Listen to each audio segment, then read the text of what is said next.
Oh, we are back, ladies and gentlemen. We are back. Welcome back to the Tariq Nasheed Radio Show. And I am your gracious host. My name is Mr. Tariq Nasheed. And glad to have y'all tuning in on this lovely, lovely day. I hope y'all got your copies of Hidden Colors 1, 2, and 3. If you don't, you're slipping. If you don't, you're messing up in the game if you don't have it. All of you should have your Hidden Colors 1, 2, 3, and 4 DVDs on deck. Understand me? And you should have all your Tariq Elite clothing gear on deck. That's at TariqElite.com. So there's a lot of stuff we're going to talk about on today's show. I want to talk about, a little later in the show, we want to talk about the Nat Parker movie, The Birth of a Nation, and the controversy surrounding that. We'll get on that a little bit later. There's some other things. Let me see who's on the phone early. Let's see who's on the phone. Let's see what's the vibe right now. What's up? Who's calling? It's Jonathan from Atlanta. Jonathan from Atlanta. How you doing, John? No, I'm just doing pretty good, man. Just got a quick question for you, man. Well, really a comment. Go ahead. I know you see how everybody's jumping on Nate Parker for the past rape charge. Yeah. But they're not as angry about these two white dudes that got off on rape. You know, I just think it's kind of funny. I like to compare things out here. I like to compare when black people go through something and when other people go through things. It's not the same thing. And even with our own people, you know, we be criticizing our own people, but we don't see how the system is really trying to stop this brother because the movie's coming out. Absolutely. Absolutely. I'm going to get in that a little bit later, but thank you for the call, brother. Yeah, that's pretty much the theme of the show. I'm going to talk about that later. Let me see who else is on the phone. What's up? Who's calling? Hey, this is James from Baltimore. James, how you doing, family? Hey, man, long-time listener since the Mac Lessons radio days, man. Yes, so I'm glad I got through. Yes, indeed. What's on your mind? Hey, man, did you see the street artist who converted that Birth of a Nation poster? No. What did he do? All right, so there's a street artist, right? And you know how the poster has Nate Parker's face being hung by the American flag. Right. This dude removes birth of a and puts rapist and a question mark under his face. Oh, wow. Well, who did that? Who's the dude? Where did he do this? This is some street artist. It's on Twitter. I'll tweet you the link. It's on Twitter, but it's some street artists. You know how they like to be underground and mysterious and everything. Yeah. But I was saying this is really dangerous, you know, because, you know, America's got a history of white supremacy and violence based on these kind of tropes of the over-sexualized black male trying to prey on the white women all the time. Absolutely. And the street artist, by the way, he's a black guy, right? Oh, that's the thing. I don't know. And I said, look, if it's a black guy, you should be ashamed of yourself, you know, trying to cash in when that brother was acquitted, first of all, and using that kind of imagery. Because even if he took off the words birth of what it really looks like to me is you saying birth of a rapist. Like every black man is born to rape. You know what I'm saying? And America is hanging black men justifiably for those crimes. Absolutely. You know, and that's not the case. So if he's black, he should be ashamed of himself. And if he's not black, and he's using that kind of imagery to get ahead in the art world, then I got a bigger problem with that. Because now you got privilege on top of that, and you're about to get some money by catching on these racist tropes. Absolutely. I mean, thank you for the call, brother. Yeah. Like I said, I'm going to get into that. I don't want to jump ahead of the gun. I'm going to get into that in 1 second. A couple other things I wanted to talk about. Now y'all know a brother got shot out there in Milwaukee, Sylville Smith. And, you know, I was on CNN H&L talking about it. And, you know, they're trying their best to criminalize that brother. We got to understand the brother, all this stuff about him being a violent thug, criminal, long criminal record. They keep talking about this long criminal record. This brother only had a misdemeanor. He did not have a long record. You got to watch these white supremacists in the media and online. They'll say stuff over and over again, and they know that black folks, a lot of times, we don't research. We do the research over here. Sylville Smith only has a misdemeanor. He doesn't have a long record. Now, he's been arrested a number of times because he was being harassed by the police because he was another one of these people who had a lawsuit against the police department, according to his family. And from what I understand, I think he won the lawsuit. So they law enforcement will send their race soldiers to harass black folks who have lawsuits against them. Just like Freddie Gray, from what I understand, had a lawsuit against the Baltimore police. He won, and this brother ended up dead.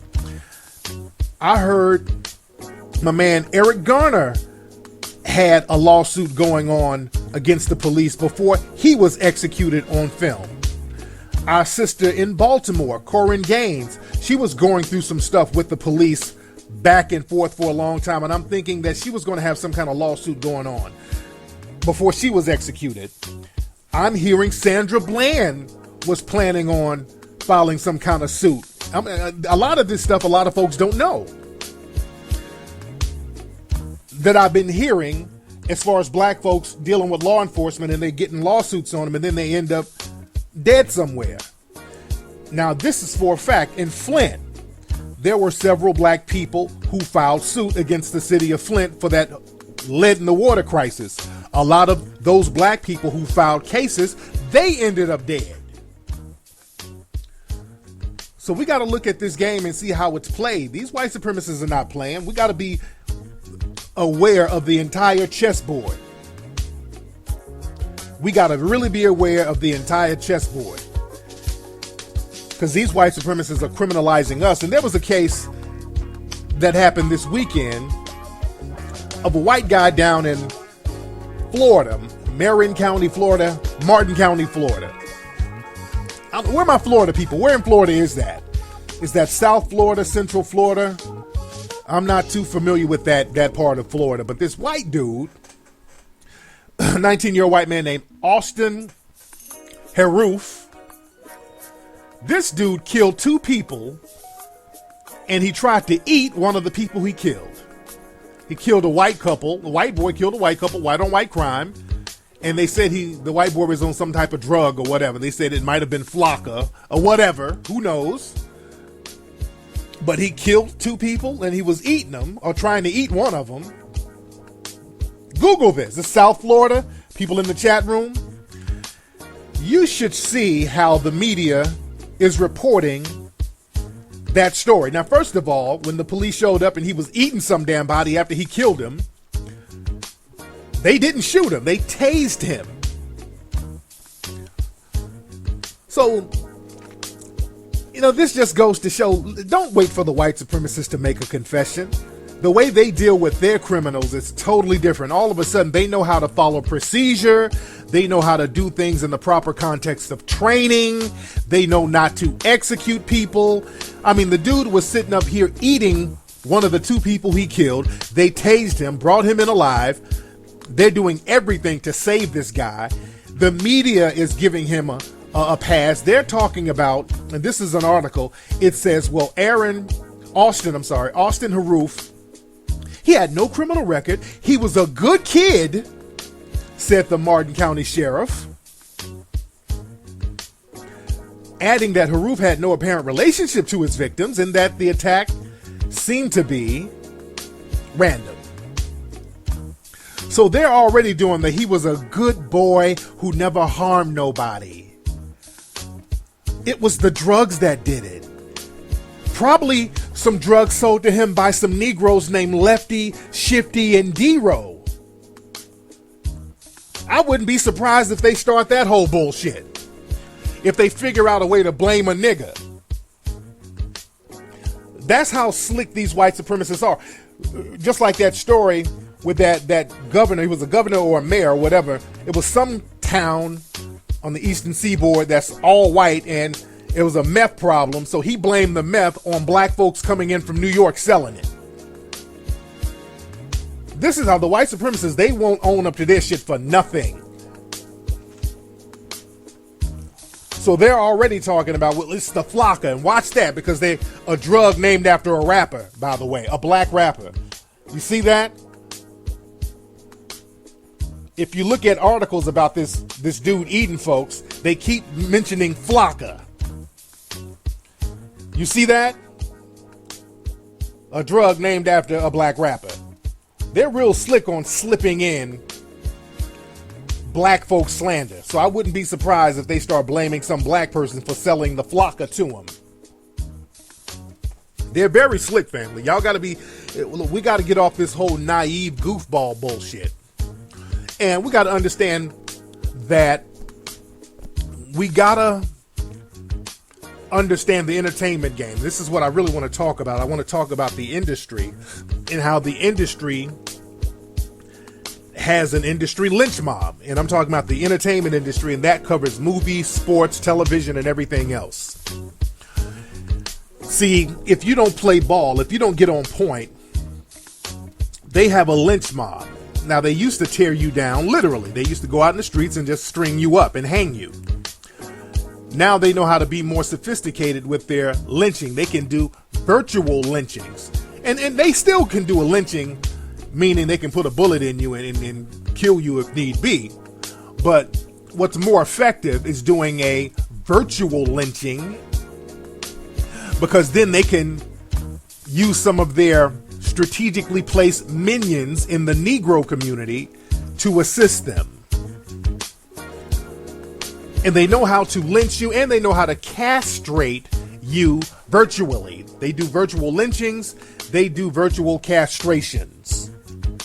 For example, with Cam Newton.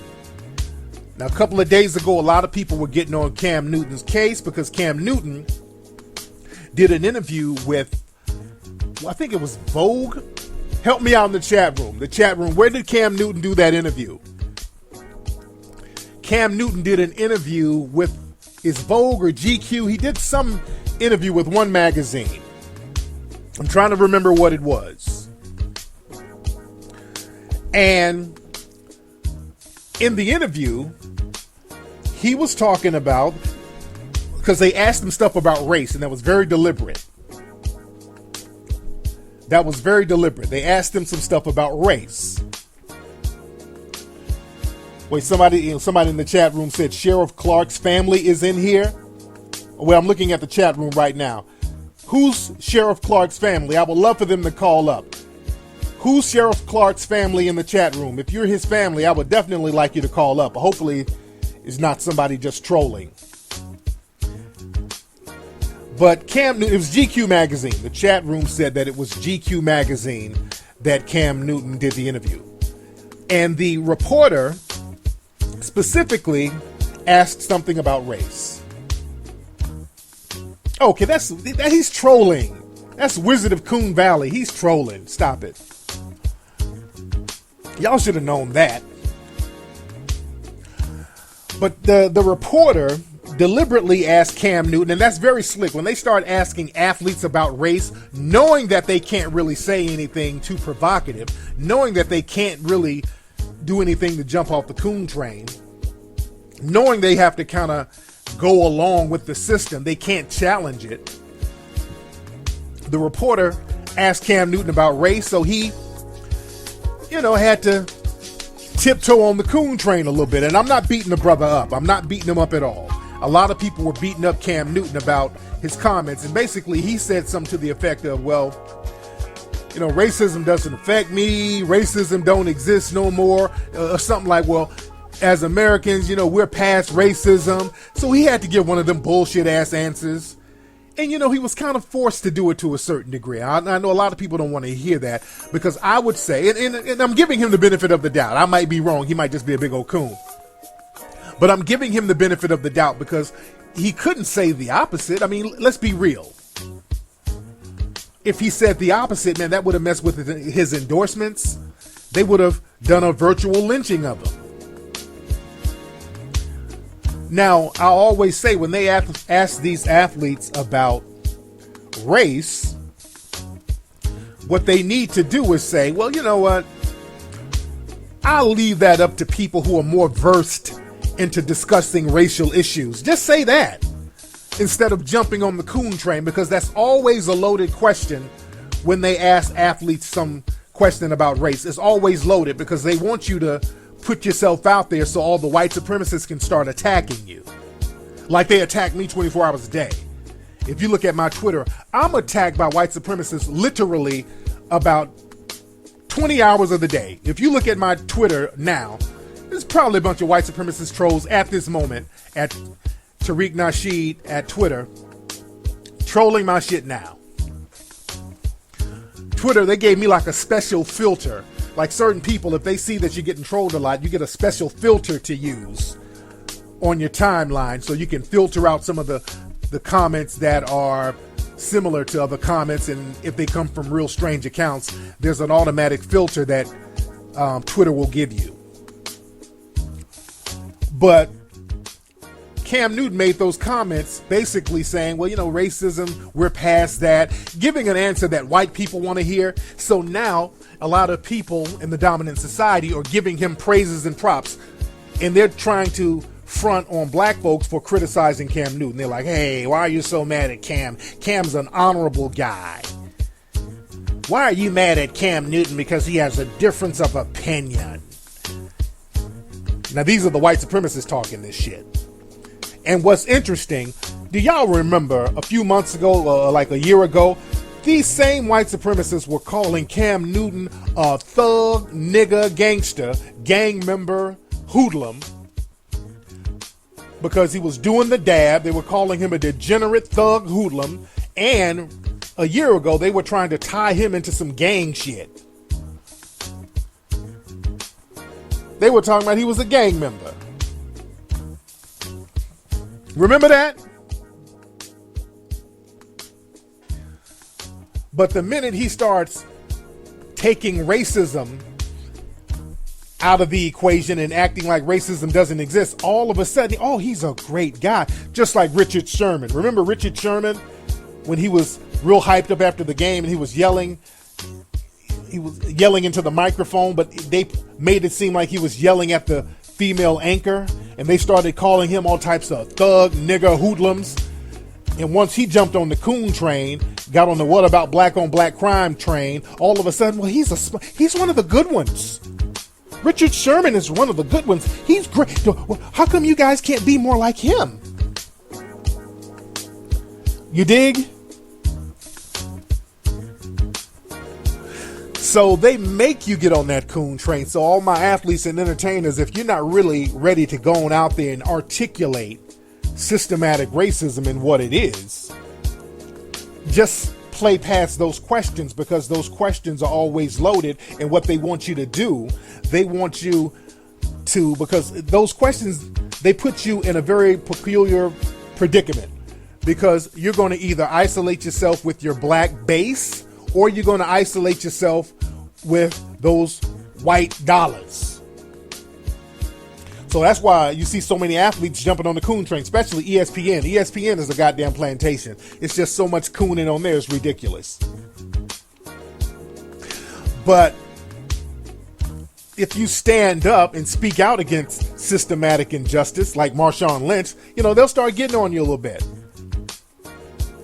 They'll start trying to reprimand you and start criticizing every little thing you do. Why are you wearing that hat? Why are you wearing that hat with the logo? Why are you not giving interviews? That's why my man Marshawn was being very defiant when he was giving those interviews. I take my hat off to him. He's one of the few people that stands up against that bullshit. And y'all see how they try to treat that brother. And he fights back in a subtle way as much as he can. And I respect that. I respect that brother to the highest degree. Because the thing is with black athletes, because they cannot beat us on the field, they can't beat us on the court, they can't beat us on the golf course, they try to beat you outside of the sports arena in their system. They're very good at reprimanding black athletes if they don't act right off the field. That's why I love when Marshawn Lynch got out there doing interviews after the game. He was like, well, you know why I'm here. I ain't answering shit, but you know why I'm here. I ain't gotta answer nothing. Yeah, y'all can make me sit here, but I don't have to answer your bullshit, so you know why I'm here. I love that. Love it. Somebody said, what about Bomami? How do you pronounce that brother's name? Bomami Jones? How do you pronounce his name? I always get his name mixed up, but he's Bo Jones. He's thorough. I give it up to that brother. Now, he's thorough. Bomani, I think that's how you pronounce his name, but he's thorough. Shout out to Gabby Douglas. At the Olympics, a lot of people were getting on her because she didn't put her hand over her heart doing the Pledge of Allegiance. I respect that. We know what she was doing. That was a subtle way of protesting systematic racism. I respect that. Now, she played it off. She was on code. I respect that. The fuck we pledging allegiance for, and you got black people out here still getting lynched. That was her version of putting up the black fist. I love it. I love it. Now, y'all stop, and let me say this about Gabby Douglas. Y'all leave that little girl alone about her edges. Black folks, y'all ain't shit. Y'all talking about her little edges. I mean, she's in a damn competition. She ain't got time to be worrying about all that stupid nigga shit. So let her little edges will dry, but yeah, she's handling her business. After she gets off that damn gymnastics field, then she can go down to Juanita's bumper curl and get her edges laid down in some tracks. Leave that girl alone. Y'all worrying about nigga shit. She's handling business. These black folks talking about that girl's edges. You dig? Somebody in the chat room said all our edges look like that. Yes, they do. You damn right they do. She's getting it in. I love Gabby Douglas. Leave our sister alone. And these are hood rats who be going after our sister. But I digress. We're talking about the Nat Parker movie, The Birth of a Nation. Now, a year ago, I think that was a year ago, Nat Parker, actor, he's been in some notable films, The Great Debaters, Beyond the Lights, a lot of good stuff. Red Tails. He's been in the game for about a decade at least. He's been in some major funded films. You know, he's good track record, very good actor. So Nate Parker, this brother, did something that a lot of black actors within the Hollywood system don't do. He did something that we did with the Hidden Color series. And I'm tying that in for a reason, by the way. You got your own funding. Created and directed a movie himself. Got it made. He premiered his movie at Sundance. There was a bidding war. And the movie is about the Nat Turner Rebellion. Very controversial subject. Because Hollywood wasn't going to fund a movie like that. So the movie was made, he put it out, high quality movie. Everybody at Sundance liked it, loved it, rave reviews at Sundance. There was a bidding war. I think it was boiled down to Byron Allen's company and Fox Searchlight. And he chose Fox Searchlight from what I understand. I think Byron Allen offered more money. And to be honest, and I think I said this back then, I think he should have went with Byron Allen. I think my man should have went with Byron Allen.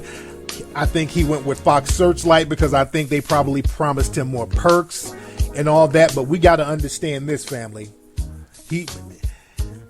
I really wish he would have went with Byron, brother.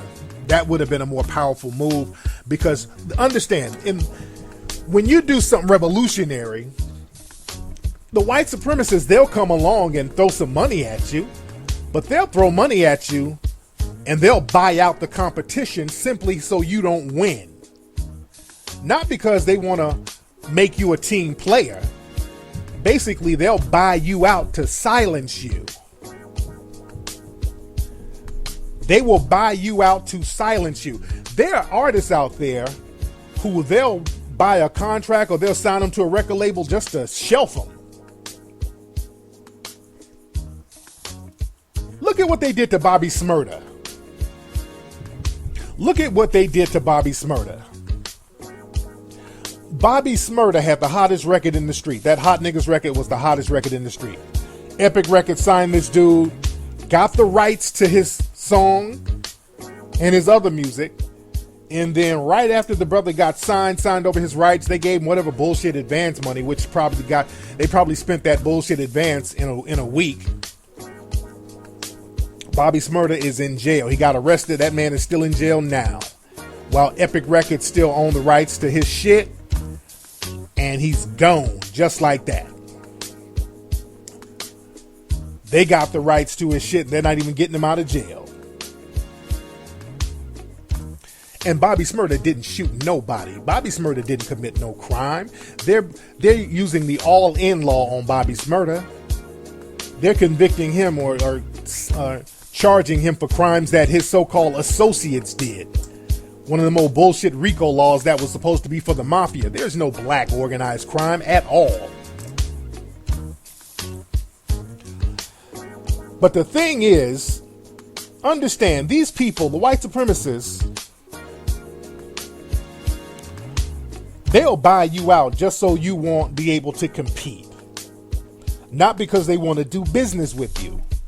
That goes to an old Rockefeller quote. John Rockefeller, the old suspected white supremacist fortune owner of the Rockefeller Foundation, the Rockefeller Empire. He made a quote years ago. He said, competition is a sin. That means you ain't supposed to have competition. You're supposed to dominate everything. That's why they had to sue Rockefeller for having a monopoly on the oil industry. And they still do. They still do have a monopoly on it. What they do, one group of people own everything and they break their ownership up in different groups and call it different names, but it's all owned by one person. So like BP, Chevron, all that shit, basically owned by the same folks. Just like in the movie industry, because there was a monopoly in the movie industry, because you had the studio execs owning the studio, owning the production companies, owning the camera equipment, owning the actors, because they had to sign contracts exclusively to the studio, and they owned the movie theaters. So they had a complete monopoly on the system. They had to try to bust that up. So what they did, they started coming up with different names, but they were all under the same umbrella.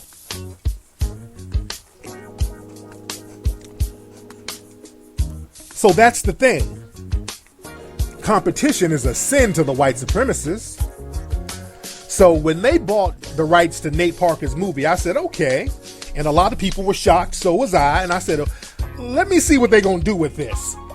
Because understanding white supremacy, they don't just let you go around them, make a movie about Nat Damn Turner, something that they would never fund themselves in a million years, and then jump up here and do a real quick, sweet deal with somebody, and then just put it out and let that brother ball out. I ain't never seen that before, so I'm like, let me see how this gonna play out. Let me see when the whammy bammy is gonna fall through. And now we're seeing the whammy bammy. Now we are seeing the whammy bammy. I knew the whammy bammy was coming, and sure enough, the whammy bammy is coming. Just like my man Eddie Griffin said, they don't let no black man get out the game clean. Now, they were talking about this movie, The Birth of a Nation, and the movie is going to be released in about a month, in October. It was supposed to be released in October. Everybody's anticipating to see this movie. Now, all of a sudden, out the blue, a story came out this week, and the story got emphasized, talking about a rape case that Nate Parker, I keep calling him Nat, but Nate Parker, he was in a rape case back in, what year was it, guys? Was it year 2001, 2000? It was a rape case he was involved in where he was acquitted. He was acquitted of this rape case, and it was a white woman. And it was a real big controversy at the time. There was a sister who was on Twitter. She was there at the court case, and she talked about how everything was racially charged. The white woman, got drunk, got high or whatever, had sex with him, and I think one of his partners or whatever. Because Nate was already a kind of a consensual relationship with the woman, a consensual sexual relationship with her. But the woman, had sexual relations with him, and from what I understand through the transcripts and the court testimony, she got drunk and high or whatever and then tried to say he raped her, and he was acquitted. And that should have been the end of that. And there was another co-defendant there, and the co-defendant was convicted, but I heard later on the conviction got overturned And later on, the white girl in like 2012, I think she committed suicide, and it's not, I don't think it's related to that case. Sound like this woman might have been troubled anyway. But again, that's a common theme, and that's been a common theme for a couple of centuries for suspected white supremacist females to accuse black men of rape. That's a come up. That's always been a come up.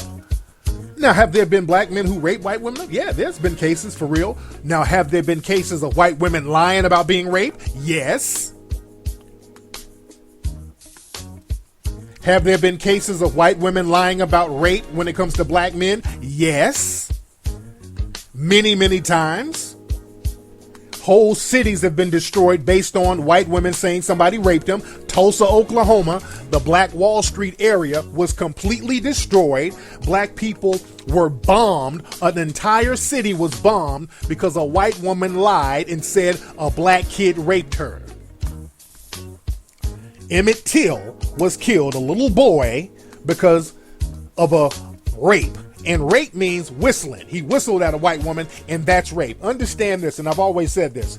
Any sex that a black man has with a white woman, even if it's consensual, is considered rape in the system of white supremacy.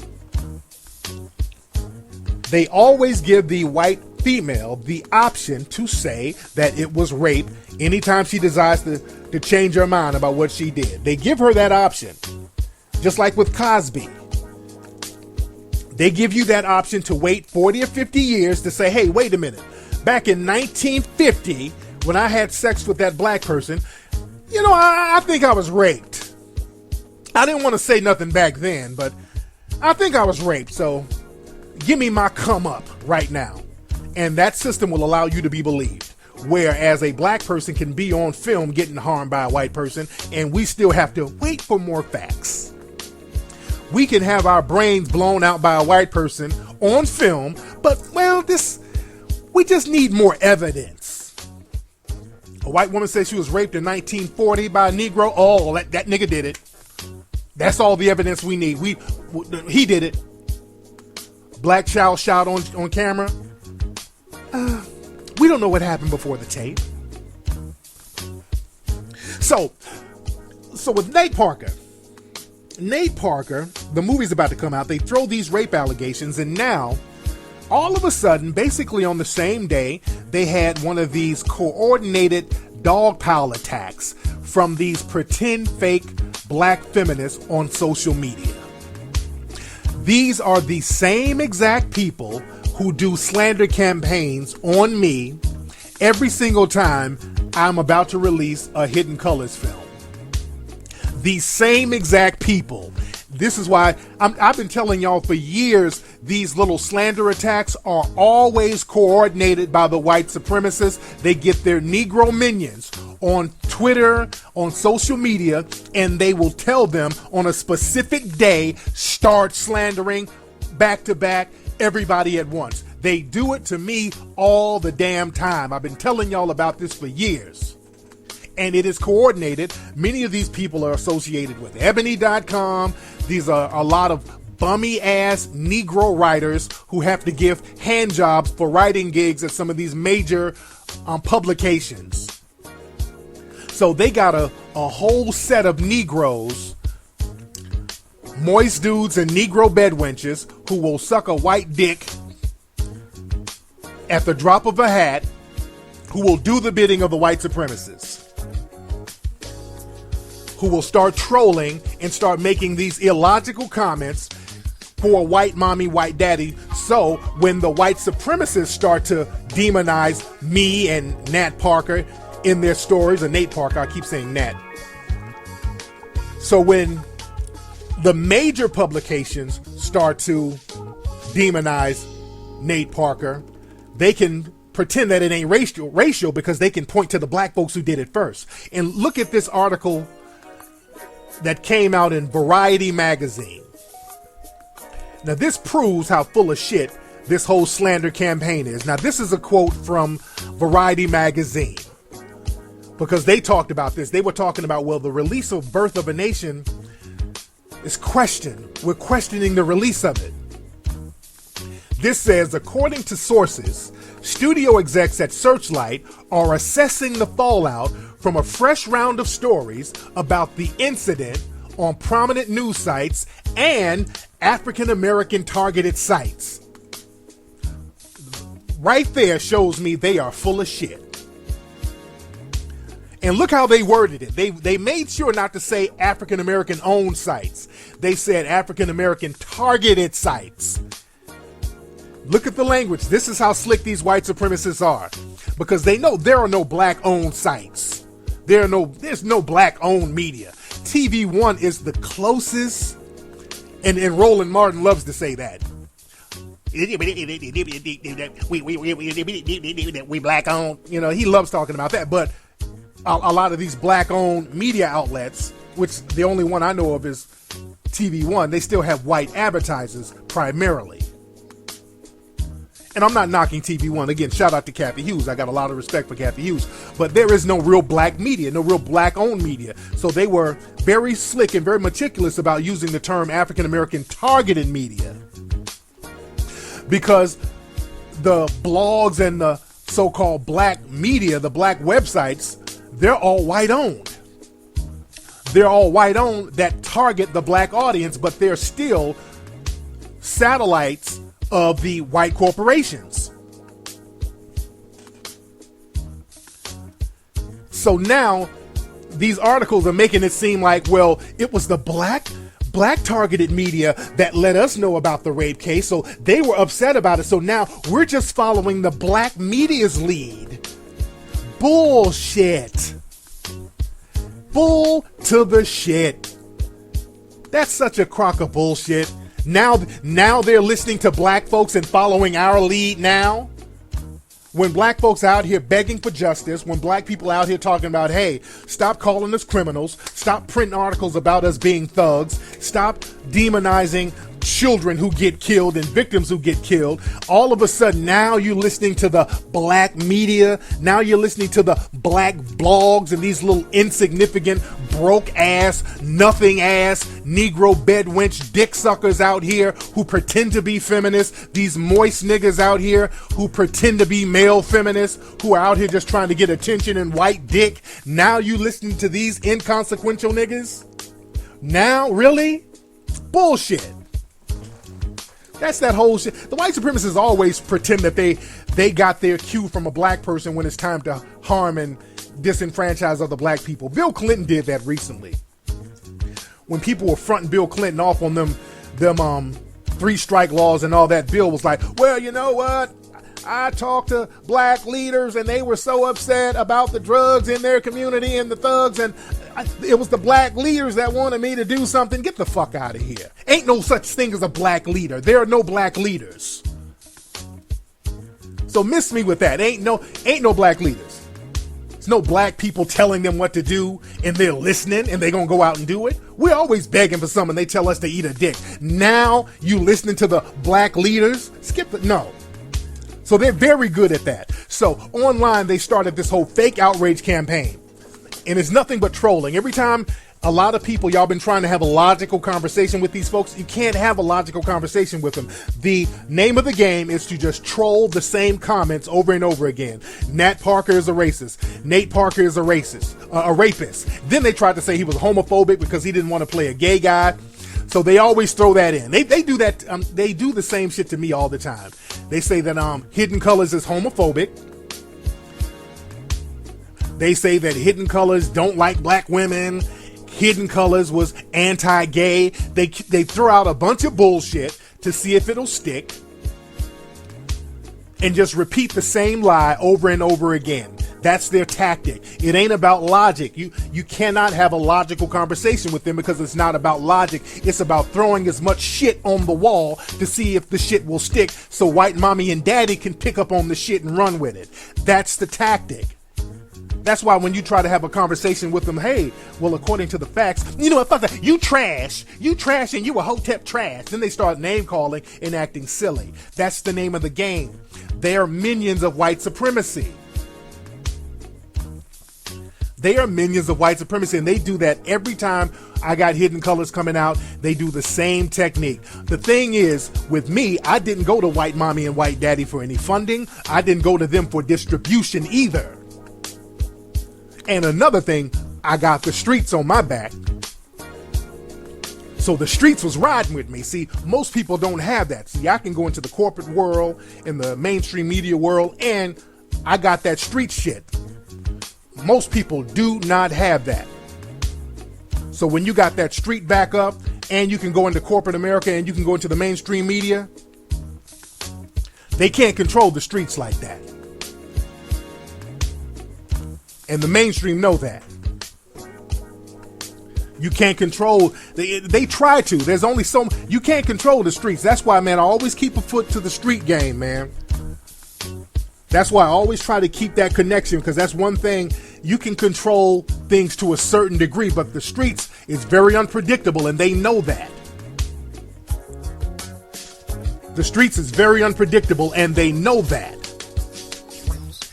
And when you got that connection, and you got people backing you up and riding for you, they'll hold you down. And the streets, my folks, knew how to handle all the backlash and the slander from all the fake feminists. They started calling them out because they knew what it was, and they saw the game, and they knew how to shut all that bullshit down. See, unfortunately, Nate Parker don't have that.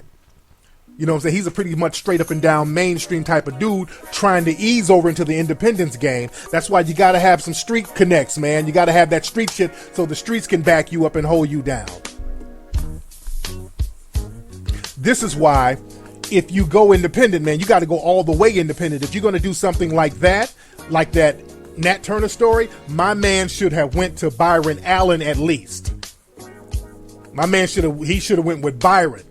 Because Byron offered more paper, and it wouldn't have been all that old slanderous bullshit. Even if they slandered it, that wouldn't have jeopardized the release of the film. Because what they're doing, let me tell y'all the game that they're playing.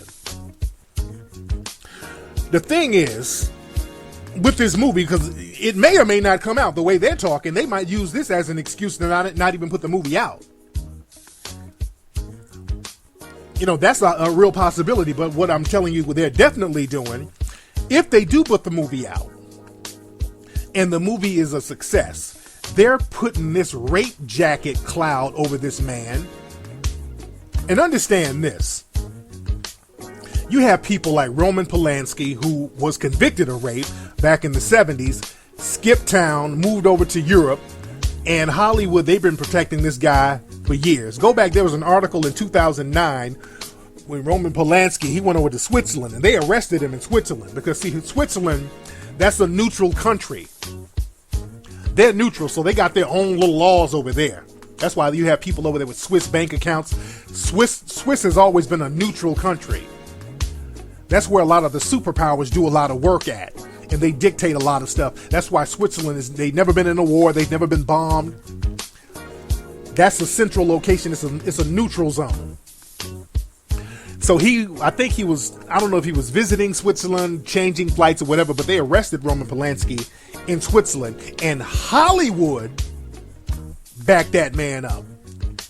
All the big wigs in Hollywood, knowing that this guy's a rapist, they backed him up and got him up out of Switzerland, made sure he was safe, and made sure they did not bring him back to the States for prosecution. So Hollywood knows how to protect a damn rapist now. Let's be very clear. They know it, like Woody Allen, all these people. But Roman Polanski, look up that story. Roman Polanski getting arrested in Switzerland. Look that up. They damn sure protected him. And the thing is, you got to understand how the white supremacists work. Because if they cannot co-opt you, which is what they did, they co-opted Nate Parker, so now they control him. That's why my man should have went with Byron fucking Allen, man. He should have went with Byron. Kept that shit black, independent. Because now they co-opted his shit, so now they can smear his name and basically blacklist that brother. So now they're blacklisting him right now, putting that rape jacket on him. You keep calling somebody a rapist, even though they've been acquitted. and you just keep saying this shit over and over and putting out stories saying the same thing over and over again. So now when people go see a movie with Nate Parker in it, you thinking about this rape shit that you done heard over and over again. They didn't even do that with the Seventh Heaven dad. That dude who admitted to molesting kids. They didn't even do that with him. So if this movie does well, they're going to make sure that Nate Parker, I just call him Nate Parker. I keep getting it mixed up. They're going to make sure that he's not a power player in the game. This is what all the slander is about. They're going to make sure he's not going to be a power player in the game. They're going to make sure that this dude ain't going to be able to call no shots in the game.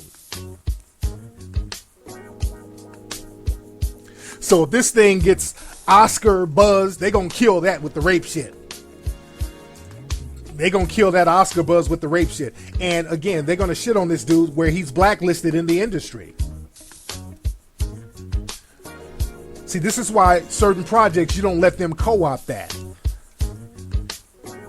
Just like with the Hidden Colors series, I have no desire to even get distribution from anybody within the mainstream industry. This is 100% independent, and the Hidden Colors film, we made it successful on its own. It's still the #1 documentary in the world right now. You go to Amazon, it's still #1.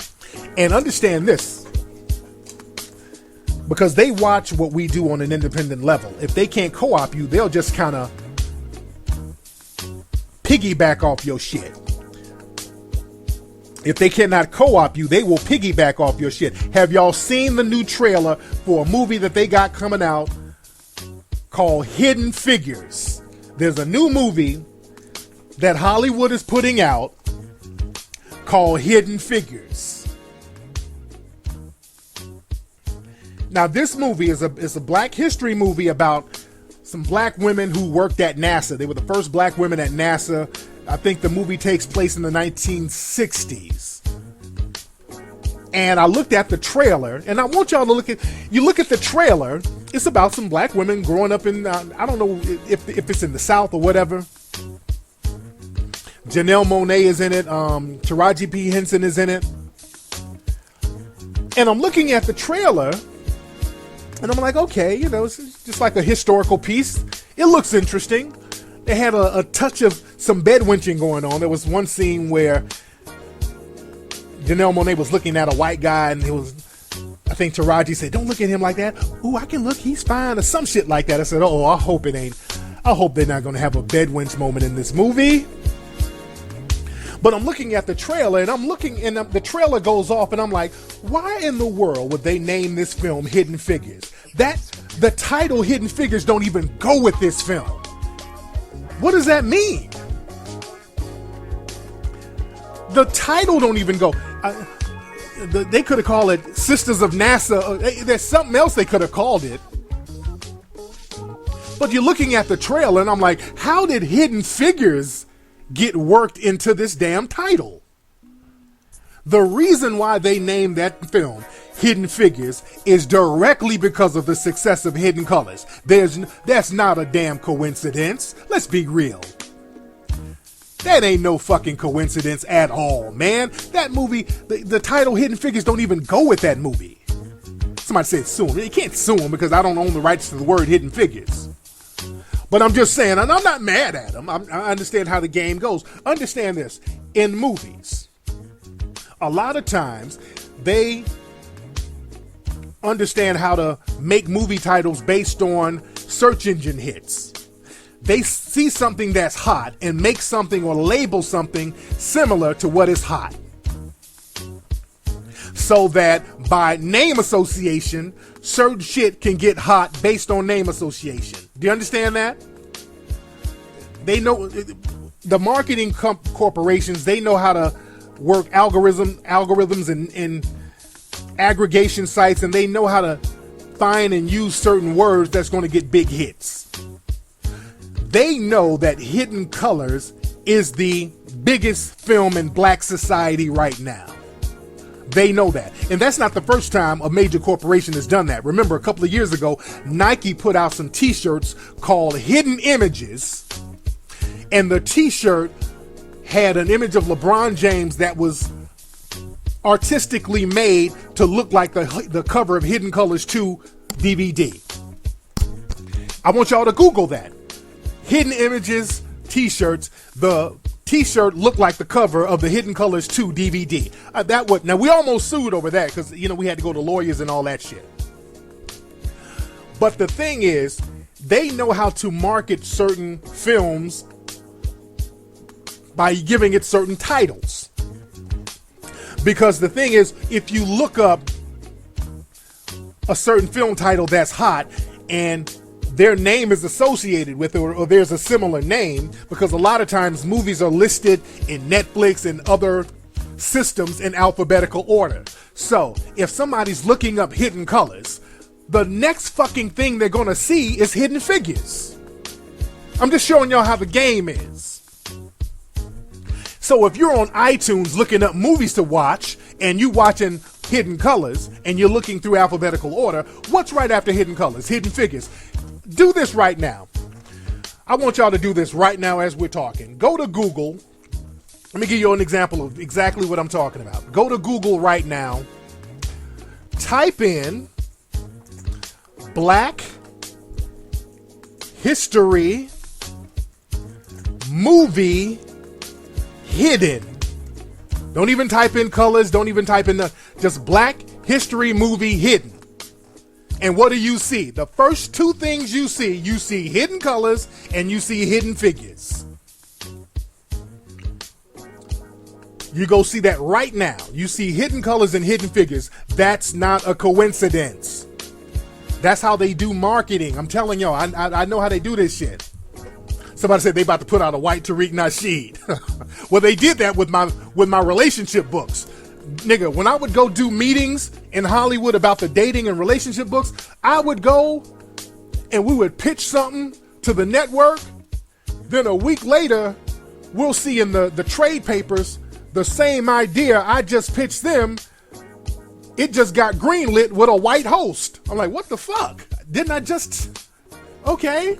That's why I said, let me stop giving these motherfuckers my ideas.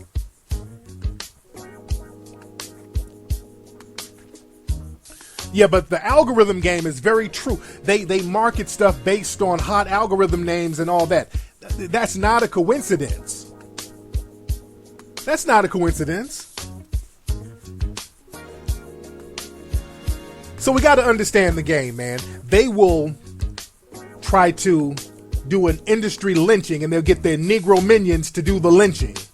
And we got to be very cognizant of that. This is why certain projects, we have to try to keep them as independent as possible. Certain things, we got to understand white supremacy and understand certain things they're going to sabotage. Don't think just because they're skinning and grinning and laughing and hugging with you that they are bringing you in to their circle. No, they'll exploit you for what they can exploit you for. They can get some out of it by having you around. Understand that. Always understand that. See, black folks, we got this thing when people in the dominant society comes hollering at us, we think we in. We think we in the loop. Nah. That's like, look, I'm doing a lot of stuff on CNN, HLN. I'm doing a lot of stuff on there, like the Dr. Drew show. Now, I'm realistic. One of the reasons I'm on Dr. Drew's show a lot, they call me on the show, and I like doing the show. I have a good time doing the show. But the reason why I'm on there a lot is understand this. Let's be very clear. When I'm on there, they get a ratings bump.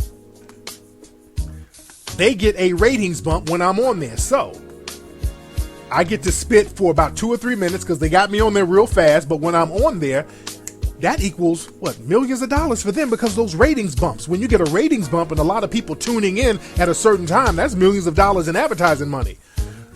So even if they disagree with what I'm saying, they like the money that's coming in, that those ratings bumps that pop through. I'm very aware of that, not because they like me so damn much. They know when I get on there, a lot of people tune in and a lot of people talk about it. And I get what I get out of the game. I use that as an advertisement for my shit. Make sure you say my movie. Let me get my shit up out of it. You know, it's business. I don't go in there skinning and grinning, trying to, hey, let's go to the park. No. This is business. Let's handle some business. When I get on, every time I get on television, I've always been told I got a high Q rating.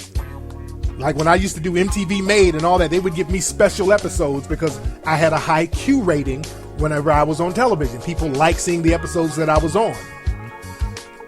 And let me say, when I was about to release the Hidden Colors films, I had a whole bunch of people trying to give me television shows based on relationships. And one thing I noticed,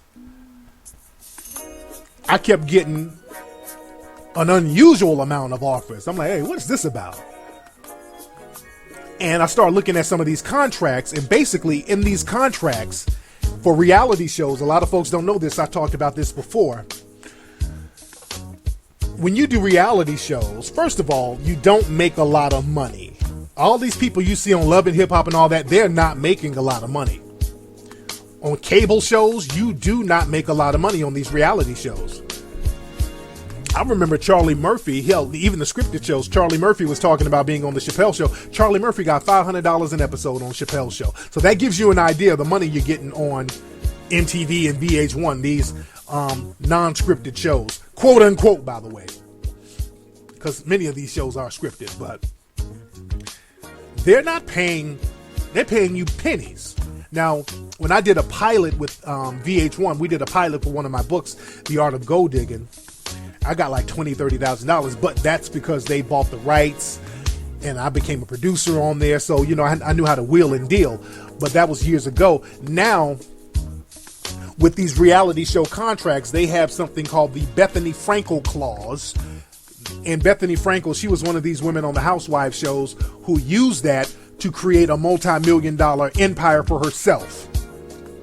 So the industry said, hey, wait a minute. We putting these people on television, giving them shine, and they're getting $100 million endorsements and deals. We need in on that. So they got shit in contracts now. If you sign up to do a reality show, they get a percentage of everything you do outside of that reality show. Any endorsements, any film, any other TV work, they get a percentage of every other thing you do forever. Nigga, y'all should see some of these reality show contracts. Now, somebody said 360 deal. It's worse than a 360 deal. It's just like the music industry have those 360 deals where they get everything. They get your show money, everything. TV got the same shit. TV has the same thing. Because they say their logic is, well, we're putting you on television, we're giving you this shine, and the reason why you're getting advertising money is because of us. We want some of that endorsement money. And I start looking at these contracts, and based on the contracts, if I would have signed for a reality show doing like relationships and all that shit, they would have gotten a percentage or part ownership of the Hidden Colors series. If I would have signed, they would have had part ownership of the Hidden Colors series. And that's why I say hells to the no. That ain't happening at all. But you got to understand, man, this is what they do. The name of the game is to co-op your shit. The name of the game is to co-op, take over, dominate, and remove competition. That's why I got a lot of respect for Byron Allen, man. I'd love to do some stuff with Byron Allen. I love to do some stuff with Nate, man. Nate needed that street connect, man. You need that street connect, man. So when people start attacking you, you got the streets to back you up to a certain degree. What's up? Somebody said when I'm coming to the Bay. Pretty soon, man. I got to get back out to the Bay. But anyway, y'all, man, that's been today's episode of the Tariq Elite Radio Show. Real good chopping up game with the family. Y'all don't forget, go to Hidden Colors Film right now. HiddenColorsFilm.com. Get Hidden Colors 1, 2, and 3. Go to TariqElite.com. Get all that fresh gear. Ladies and gentlemen, and I'm going to holla. Y'all have a good one.